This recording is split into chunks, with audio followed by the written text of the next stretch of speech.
Assalamualaikum warahmatullahi wabarakatuh. Waalaikumsalam warahmatullahi wabarakatuh. Apa kabar hari ini anak-anak? Baik? Alhamdulillah. Hari ini kita akan belajar tentang sebab-sebab dan peristiwa Nabi Muhammad hijrah ke Yasrib. Jadi sebelum pembelajaran kita mulai, kita berdoa terlebih dahulu. Bismillahirrahmanirrahim. Rabbi jidni fahma. Rabbis rohli sadri wa yassir li amri wahlul uqdatam min lisani yafqahu qawli.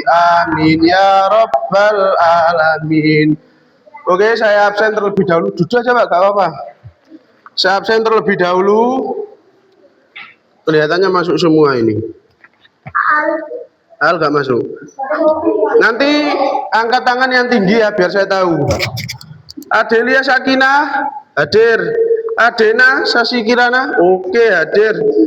Ahmad Abraham Alexi ada. Alwi ada. Fadil Amanwo dihukum ya Allah. Ahmad Hakam hadir. Labib Kamal ada. Amirah Syahira hadir.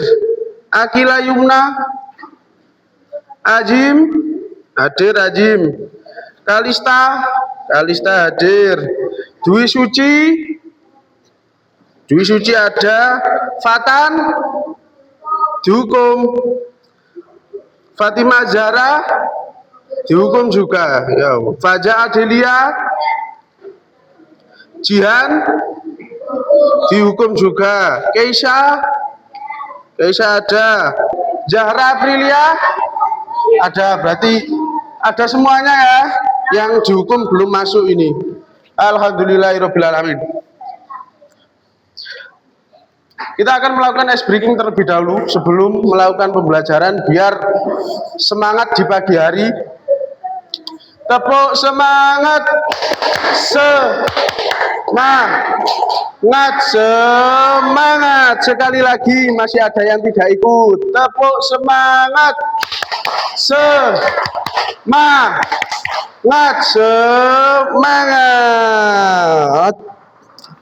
Oke, hari ini kita akan belajar tentang sebab-sebab dan peristiwa Nabi Muhammad SAW hijrah ke Yasrib. Yasrib itu sekarang namanya menjadi kota Madinah.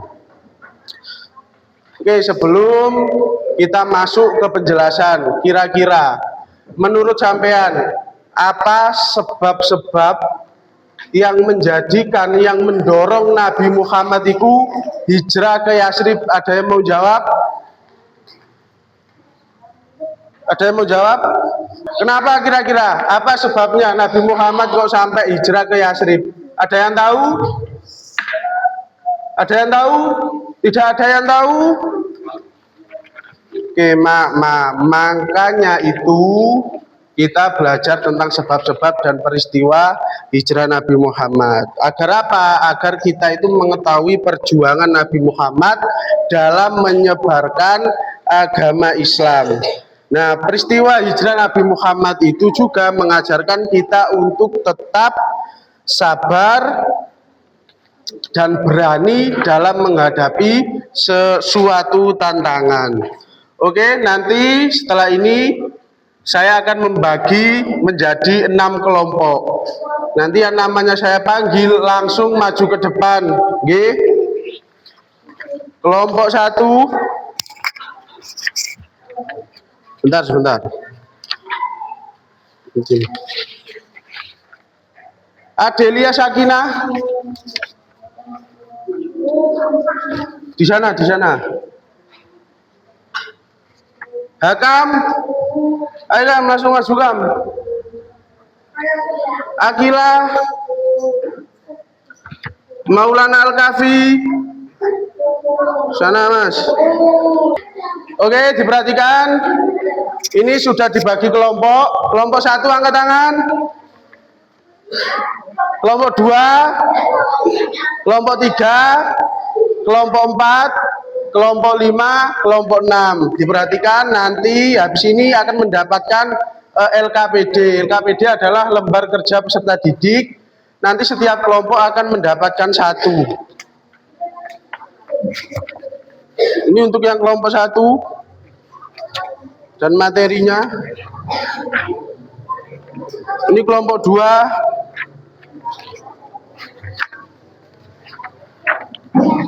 dan materinya.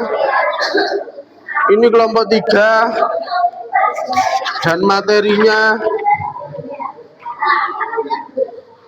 Ini kelompok 4 dan materinya juga. Kelompok 5 dan materi. Kelompok 6 dan materinya. Ini diisi nama pendek saja, nama panggilan saja. Ayo sekarang diisi terlebih dahulu namanya. Ayo Kal, diisi Kal. Iso kita kira Kalista. Ayo Amira. Diisi nama pendek saja, nggak apa-apa. Saya kasih waktu 3 menit dari sekarang. Untuk namanya sudah? Belum ya?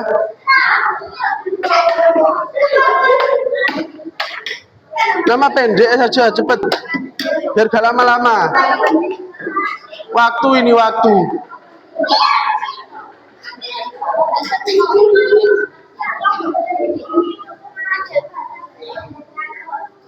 Maritan.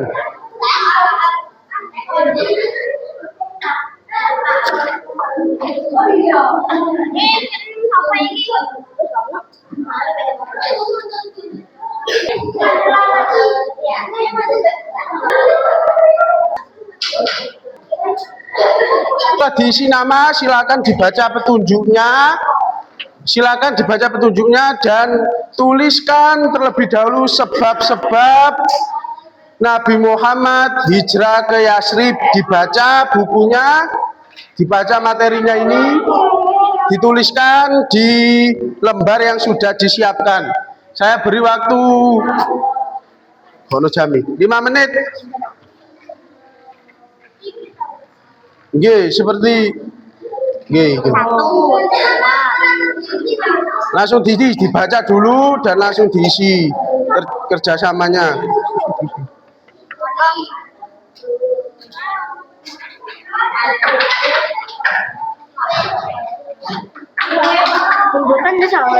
Iya kan?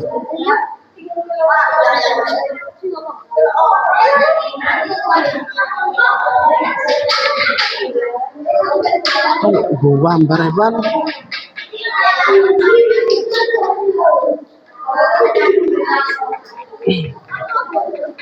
Bagaimana? Sudah selesai belum? Sudah, oke.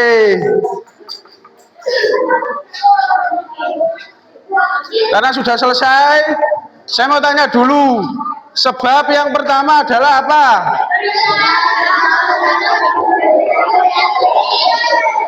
Apa? Satu orang saja. Coba Kalista yang kenceng Kal. Ayo Kal, apa Kal? Perintah Allah dari perintah Allah untuk melakukan hijrah ke Yasrib. Oke. Sudah selesai semua, sekarang menghadap ke depan semua. Kita akan mendengarkan penjelasan tentang sebab-sebab dan peristiwa hijrah Nabi Muhammad ke Yasrib. Didengarkan di depan, bukunya dibuka, nanti dicatat yang penting yang mana. Oke?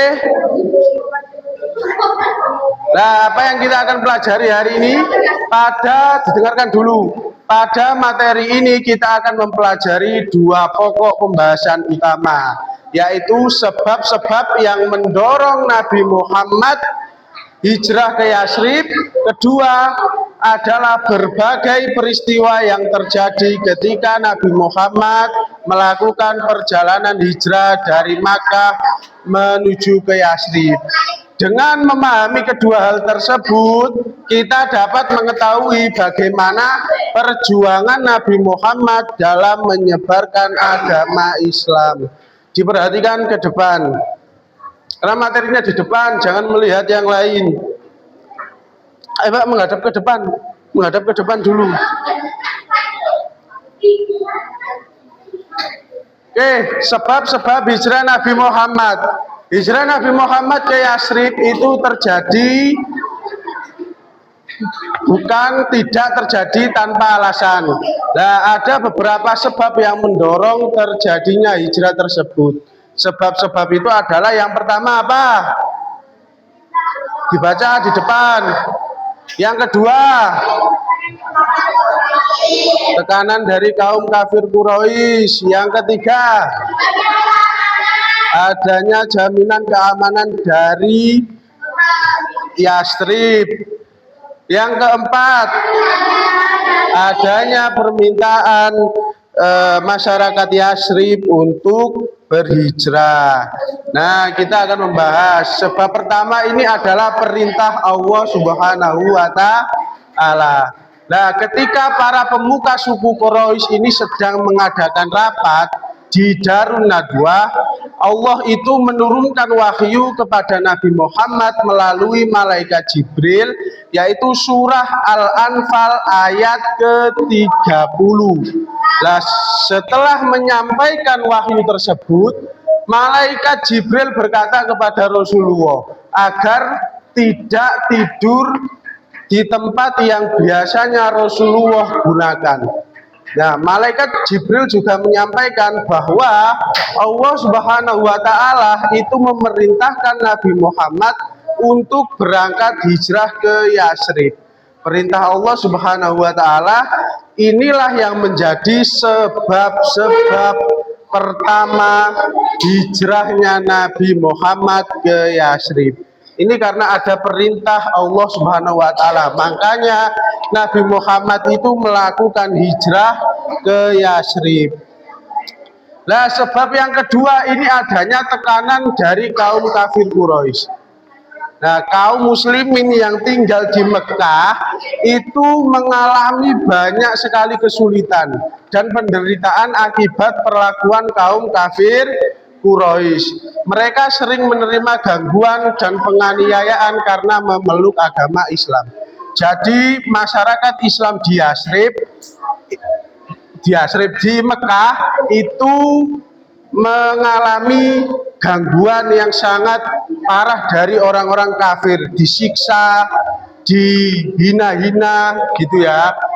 Di sini ada yang suka membuli, ada yang suka nganuni kancane. Banyak ada. Kalau ada mereka itu padha wae mbek kaum kafir Quraisy, mergo mengganggu temannya, mengganggu sesama teman. Nah, pada saat yang sama Nabi Muhammad SAW itu mendengar bahwa banyak penduduk Yatsrib telah memeluk agama Islam dan bersedia membantu kaum muslimin. Mereka juga siap memberikan perlindungan kepada Nabi Muhammad dan para pengikutnya. Nah, karena tekanan yang semakin berat dari kaum kafir Quraisy, Rasulullah memerintahkan sebagian sahabat untuk berhijrah ke Yatsrib. Sebab yang ketiga ini adalah adanya jaminan keamanan. Nah, sebelum Nabi Muhammad SAW berhijrah ke Yatsrib, beberapa penduduk Yatsrib telah lebih dahulu memeluk agama Islam. Nah, pada tahun ke-11 kenabian, Rasulullah SAW itu bertemu dengan 6 orang dari keturunan Khazraj. yang berasal dari Yasrib. Nah, mereka itu menerima ajakan Rasulullah SAW untuk memeluk agama Islam.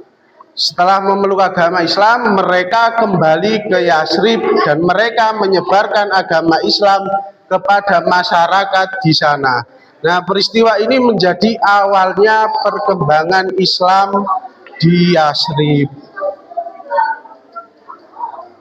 Nah, pada Baiat Aqobah pertama, pada musim haji tahun ke-12 kenabian, 6 orang yang telah masuk Islam tersebut datang kembali ke Makkah bersama 7 orang lainnya dari Yasrib. Dan Rasulullah SAW kemudian membaiat mereka di Bukit Aqobah. Sekarang di dalam baiat, halo, diperhatikan di depan, jangan berbicara sendiri dengan temannya ya. Dalam baiat Aqobah pertama itu mereka berjanji untuk menyembah Allah, tidak mempersekutukannya, tidak mengambil hak orang lain, tidak berzina, tidak membunuh anak-anak, tidak berdusta, tidak menolak perkara yang baik, mengikuti Rasulullah dan mengatakan kebenaran dimanapun berada. Ini adalah isi dari baiat Aqobah pertama. Setelah baiat tersebut, mereka kembali ke Yasrib dan terus menyebarkan agama Islam. Selanjutnya, setelah di baiat Aqobah pertama, Rasulullah itu mengutus sahabat yang bernama Mus'ab bin Umair untuk mendampingi kaum muslimin di Yasrib. Tugas Mus'ab adalah mengajarkan agama Islam kepada siapa? Kepada masyarakat Yasrib. Nah, dengan adanya Mus'ab bin Umair, perkembangan Islam di Yasrib itu semakin pesat. Penduduk Yasrib juga semakin menunjukkan dukungan mereka kepada Nabi Muhammad SAW dan kaum muslimin. Nah, ini adalah sebab yang keempat, adanya permintaan penduduk Yasrib. Nah, pada musim haji tahun ke-13 kenabian, diperhatikan sebanyak 75 penduduk Yasrib datang ke Mekah. Mereka terdiri atas 73 laki-laki dan 2 perempuan. Mereka itu bertemu dengan Rasulullah di Bukit Aqobah dan melakukan baiat Aqobah kedua. Ini juga disebut baiat Aqobah Kubro. Dalam baiat tersebut mereka berjanji untuk mendengar dan menaati Rasulullah SAW. Nah, pada pertemuan inilah penduduk Yasrib itu meminta Nabi Muhammad berhijrah ke Yasrib dan menjadi pemimpin mereka. Halo, halo, kelompok 6 kok rame sekali omongan sendiri. Diperhatikan di depan. Nanti kalau saya tanya tidak bisa saya hukum loh. Diperhatikan Tan. Diperhatikan.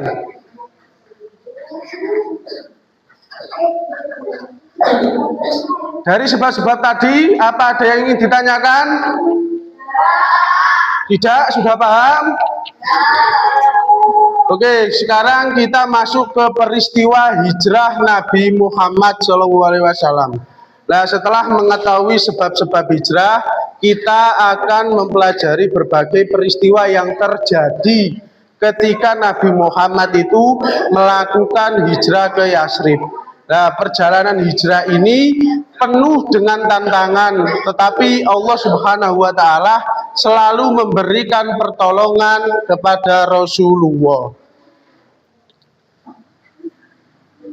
Nah, peristiwa hijrah yang pertama ini adalah rencana jahat dari kaum kafir Quraisy.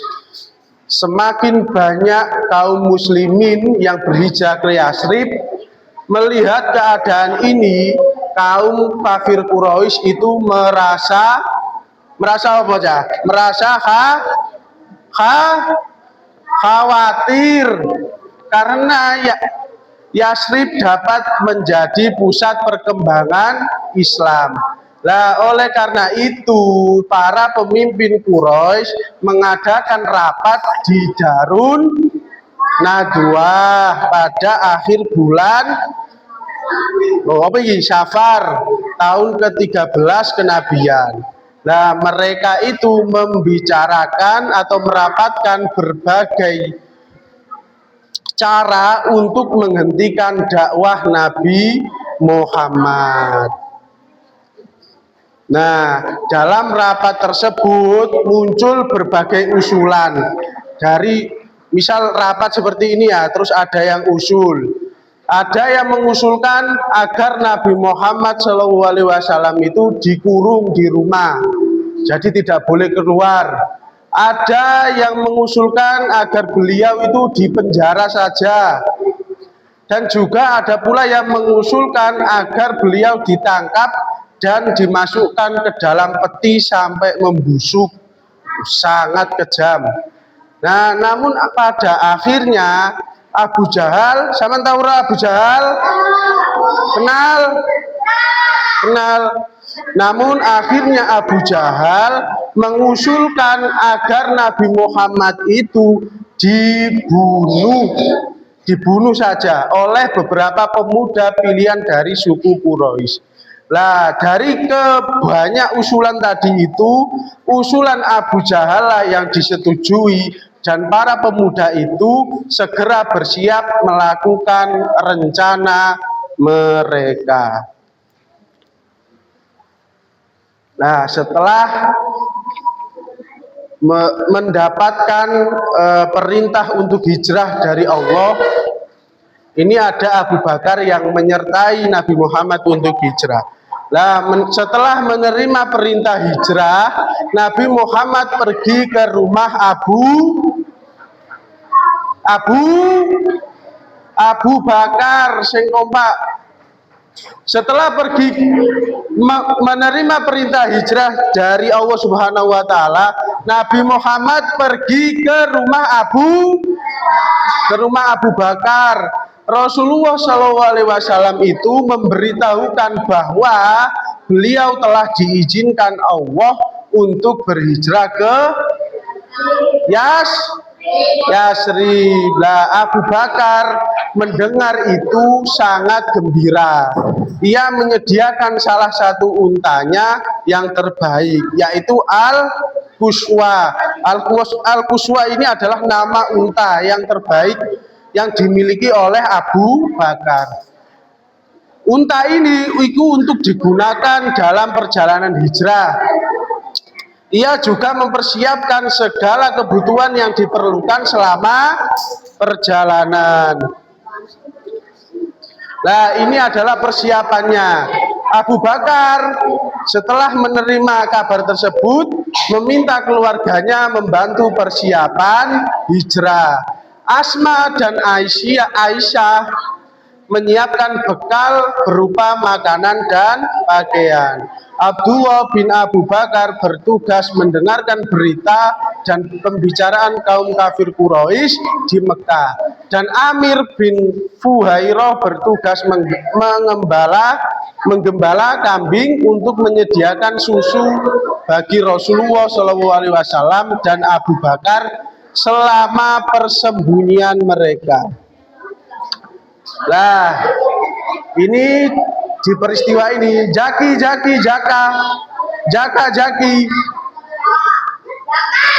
Jaka duduk, jangan ramai sendiri. Cukup duduk dan dengarkan. Nah, Rasulullah memanggil Ali bin Abi Thalib dan meminta beliau itu tidur di tempat tidur Nabi. Nah, pada malam hijrah, Ali juga diminta mengembalikan barang-barang titipan milik masyarakat yang selama ini disimpan oleh Rasulullah SAW. Ali menerima tugas tersebut dengan penuh keberanian. Ia tetap tidur di tempat Nabi meskipun mengetahui adanya bahaya dari kaum yang mengepung Rasulullah. Jadi Nabi meminta Ali bin Abi Thalib ini menggantikan beliau di tempat tidur beliau. Untuk apa? Untuk mengecoh dua pemuda tadi yang akan membunuh Nabi. Selanjutnya, kaum Quraisy tertipu. Pada malam itu, pemuda Quraisy yang mengawasi rumah Nabi Muhammad, mereka mengira itu Rasulullah berada di dalam rumah karena melihat seseorang tidur di tempat beliau. Nah, ketika mereka masuk rumah, ternyata yang berada di tempat tidur adalah Ali bin Abi Thalib. Nah, mereka marah dan bertanya tentang keberadaan Rasulullah. Tetapi Ali tetap menjawab bahwa ia tidak mengetahui tempat Nabi berada. Nah, karena mengetahui itu tadi, jadi para pemuda itu mengejar Nabi selama perjalanan. Setelah meninggalkan Mekah, Nabi Muhammad dan Abu Bakar tidak langsung menuju Yasrib. Mereka terlebih dahulu bersembunyi di gua. Di gua apa Nabi bersembunyi? Di gua Sur, untuk menghindari kejaran dari kaum kafir Quraisy. Nah, di gua inilah Rasulullah dan Abu Bakar tinggal selama 3 hari 3 malam. Jaga-jagi dolananae. Diam, dolananae. Didengarkan.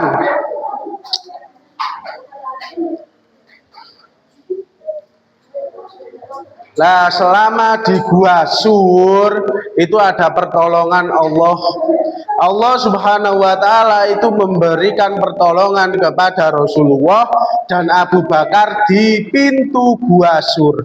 Terdapat sarang laba-laba dan sarang burung merpati di telurnya, beserta telurnya. Ketika para pengejar sampai di gua, mereka mengira tidak mungkin ada orang yang masuk ke dalamnya. Karena itulah mereka kembali ke Mekah tanpa menemukan Rasulullah dan Abu Bakar. Jadi Rasulullah bersembunyi di gua Sur. Terus sama Allah itu diberi pertolongan. Jadi pintu guanya itu dikasih sarang laba-laba. Nah, sedangkan kalau laba-laba membuat sarang itu kan sangat lama, tidak langsung jadi. Jadi para yang mengejar Nabi Muhammad tadi mengira bahwa di gua ini itu tidak pernah dimasuki. Jadi mereka terkecoh. Nah, ini ada bantuan selama di Gua Sur. Selama berada di Gua Sur, Rasulullah dan Abu Bakar itu mendapat bantuan dari beberapa orang. Dengan bantuan mereka, kebutuhan Rasulullah dan Abu Bakar itu dapat terpenuhi. Nah, lanjut setelah keluar dari Gua Sur, setelah 3 hari 3 malam di Gua Sur, Rasulullah dan Abu Bakar melanjutkan perjalanan menuju Yasrib. Nah, mereka ditemani Abdullah bin Uraikid yang bertugas menunjukkan jalan. Mereka memilih lewat jalur tepi Laut Merah agar mudah ditemukan oleh kaum kafir Quraisy yang sedang mencari mereka. Nah, di sini selama perjalanan Nabi itu menyamar sebagai penunjuk jalan. Karena apa kok menyamar? Karena Nabi ini diincar oleh orang-orang kaum kafir Quraisy. Nah, dalam perjalanan Abu Bakar sering bertemu dengan orang-orang yang mengenalnya. Ketika ada yang bertanya tentang orang yang bersamanya, Abu Bakar itu menjawab bahwa orang tersebut adalah sahabatnya yang menunjukkan jalan menuju Yasrib. Nah, Rasulullah memahami maksud jawaban Abu Bakar. Meskipun Abu Bakar berbohong, tapi berbohong demi kebaikan. Nah, Rasulullah memahami maksud jawaban Abu Bakar dan tetap diam sehingga identitas beliau tidak diketahui oleh orang-orang yang ditemuinya selama perjalanan. Nah, ini juga ada peristiwa Suraqah mengejar Rasulullah. Kaum Quraisy menjanjikan hadiah 100 ekor unta bagi siapa saja yang berhasil menangkap Nabi Muhammad. Jadi ketika berhasil menangkap Nabi Muhammad, kaum Quraisy itu bersedia memberikan hadiah 100 ekor unta. Nah, mendengar hal itu, Suraqah kepala suku Bani Mudlij berusaha mengejar Rasulullah dan Abu Bakar dengan menunggangi kuda.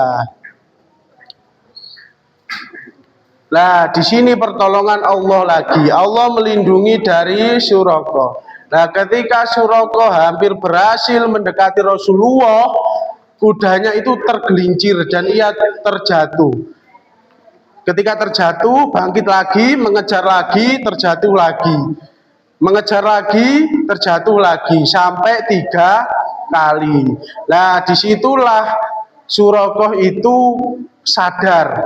Akhirnya Suraqah menyadari bahwa Allah Subhanahu wa taala itu sedang melindungi Rasulullah SAW.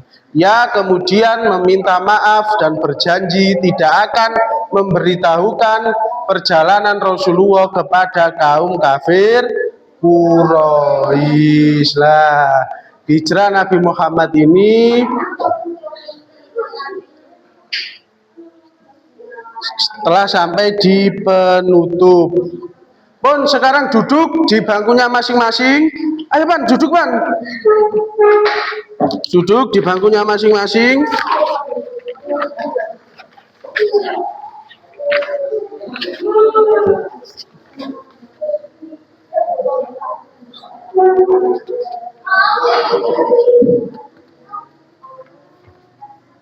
Sekarang saya mau bertanya terlebih dahulu. Siapa yang ketika dibully temannya berani lapor ke guru? Angkat tangan. Kalista? Jaka? Dibully sopo Jaka?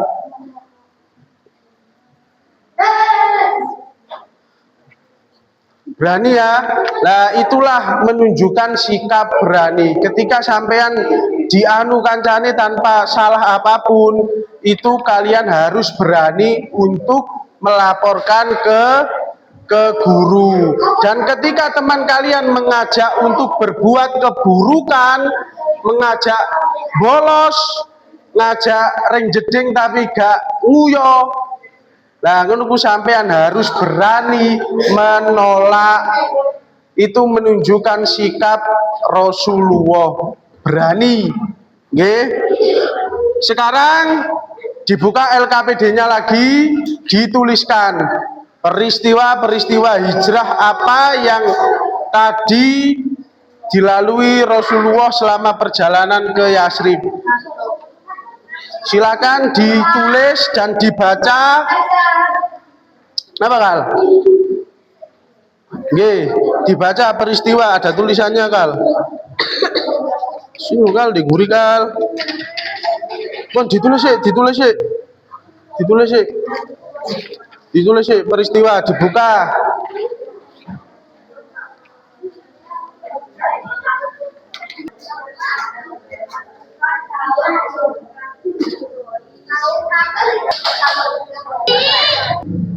Sudah selesai semuanya? Sudah, oke. Setelah kita menyimpulkan tadi, sudah selesai. Sekarang setiap kelompok memilih perwakilan satu untuk mempresentasikan hasil kerjanya tadi. Silakan kita pilih acak saja ya, kelompok 2. Silakan maju ke depan.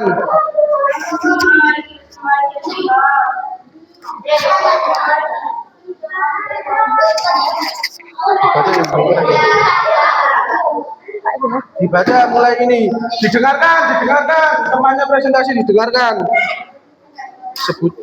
Sebutkan apa saja sebab-sebab Nabi Muhammad hijrah ke Yasrib. 1. Perintah Allah Subhanahu wa Ta'ala untuk berhijrah. 2. Tekanan kaum kafir Quraisy. 3. Adanya jaminan keamanan dari penduduk Yasrib. 4. Permintaan penduduk Yasrib. Oke, Bun. Beri tepuk tangan yang meriah. Beri tepuk tangan untuk temannya. Yuk. Kita pun alhamdulillahirabbil alamin. Karena pembelajaran hari ini sudah selesai, kita berdoa terlebih dahulu. Rabbi fa'na bi barakati